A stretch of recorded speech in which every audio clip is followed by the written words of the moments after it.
Baik, di sini saya akan menjelaskan tentang pengertian negara. Negara didefinisikan sebagai sebuah organisasi formal yang berada di suatu wilayah tertentu yang memiliki batasan, kemerdekaan, dan kedaulatannya itu diakui. Jadi, negara memiliki hak dan aturan yang wajib dipenuhi oleh warga negaranya sendiri. Yang kedua ada warga negara. Warga negara merupakan individu yang diakui secara hukum yang berada di dalam suatu negara. Jadi warga negara ini memiliki hak dan kewajibannya masing-masing. Haknya adalah hak untuk berpendidikan dan hak untuk mendapatkan perlindungan. Dan warga negara juga memiliki kewajiban, yaitu kewajiban membayar pajak. Adanya 3 teori warga negara. Yang pertama itu adanya teori ketuhanan. Jadi, adanya teori ini dikarenakan kehendak dari Tuhan. Tanpa campur tangan dari Tuhan, tidak akan terjadinya sebuah negara. Jadi, untuk menikmati, mensyukuri nikmat dari Tuhan, adanya sila Pancasila yang pertama, yaitu ketuhanan yang Maha Esa. Yang kedua, adanya teori perjanjian. Jadi, adanya teori ini dikarenakan adanya kehidupan bebas. Jadi, manusia tidak ada keterkaitan antara satu sama lain. Jadi untuk menghindar konflik tersebut mereka membuat suatu perjanjian masyarakat yang biasa disebut dengan kontrak sosial. Jadi adanya perjanjian ini mereka bisa keterkaitan antara satu sama lain bukan hanya sepihak saja. Yang ketiga adanya teori kekuasaan. Jadi teori kekuasaan ini adanya kelompok kuat yang memaksa kepada kelompok lemah. Halo teman-teman, jadi di sini saya akan menjelaskan bentuk-bentuk dalam sebuah negara loh teman-teman. Itu ada 3, tetapi yang 3-nya ini itu tidak terlalu terkenal sekarang. Hanya 2 ini saja yang sering disebut di dalam sebuah negara. Yang pertama itu adalah bentuk negara kesatuan, di mana pemerintahan pusatnya itu, di mana dia kekuasaannya itu hanya terpusat pada pemerintahan pusat. Dan contoh negaranya itu adalah Indonesia dan masih banyak lainnya. Lalu yang kedua adalah bentuk negara serikat atau federal, di mana ini adalah sebuah negara yang terbagi menjadi 2 negara bagian, yang kekuasaannya itu terbagi menjadi 2, yaitu berlaku pada pemerintahan pusat dan negara bagian. Contoh negaranya itu seperti yang kita ketahui yaitu Amerika Serikat.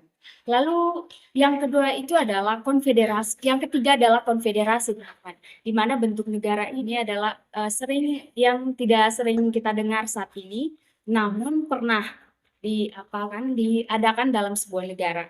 Namanya adalah bentuk negara konfederasi, di mana sekumpulan negara-negara kecil yang melakukan kesepakatan dan kerjasama, tetapi memiliki masing-masing kekuasaan, teman-teman. Jadi pemerintahan pusatnya itu lemah, berbeda dengan federal yang pemerintahan pusatnya itu kuat dan memiliki kekuasaan yang banyak. Baik teman-teman, selanjutnya kita masuk pada hubungan dalam sebuah negara. Ada 2, yang pertama itu hubungan timbal balik, dan yang kedua itu adalah partisipasi warga negara. Hubungan timbal balik ini di mana negara ini berhak untuk menjaga kepentingan warga negaranya, sedangkan warga negaranya harus bertanggung jawab menaati aturan dan hukum dalam sebuah negara serta berpartisipasi dalam pembangunan. Yang kedua adalah partisipasi warga negara, di mana warga negara di sini bertanggung jawab atau berpartisipasi aktif dalam proses demokrasi, mengembangkan ekonomi dan keamanan sosial. Lalu yang terakhir adalah hak dan kewajiban warga negara. Baik, kita masuk pada hak. Hak dalam sebuah negara terdapat pada Undang-Undang 1945, yaitu hak untuk mendapatkan pendidikan, hak kebebasan beragama, hak berpartisipasi dalam pembelaan negara. Yang kedua adalah kewajiban. Kewajiban dalam warga negara juga masuk di dalam Undang-Undang 1945, teman-teman, di mana kewajiban membayar pajak seperti yang kita ketahui. Yang kedua adalah kewajiban untuk menaati aturan dan hukum, serta yang terakhir kewajiban untuk mengikuti pendidikan dasar. Jadi itu saja penjelasan dari saya mengenai materi negara dan warga negara. Dah. Baik, di sini saya akan membahas mengenai sifat-sifat negara. Sifat negara yang pertama adalah sifat memaksa, di mana negara memiliki hak untuk memaksakan aturan dan hukum kepada masyarakatnya, seperti aturan membayar pajak. Yang kedua, sifat monopoli, di mana negara memiliki hak untuk mengatur dan mengendalikan masyarakatnya dalam aspek kehidupannya seperti sistem politik dan aliran kepercayaan. Dan yang ketiga itu sifat menyeluruh, di mana negara bertanggung jawab dalam mengatur masyarakatnya tanpa terkecuali. Baik, selanjutnya saya akan membahas mengenai sistem pemerintahan di suatu negara. Ada 3 jenis sistem pemerintahan. Yang pertama, sistem pemerintahan parlementer, di mana sistem pemerintahan ini dipegang dan dikuasai oleh badan parlementer. Contohnya seperti negara Inggris. Yang kedua, sistem pemerintahan presidensial, di mana sistem pemerintahan ini dipegang dan dikuasai oleh presiden. Contohnya seperti negara Amerika Serikat.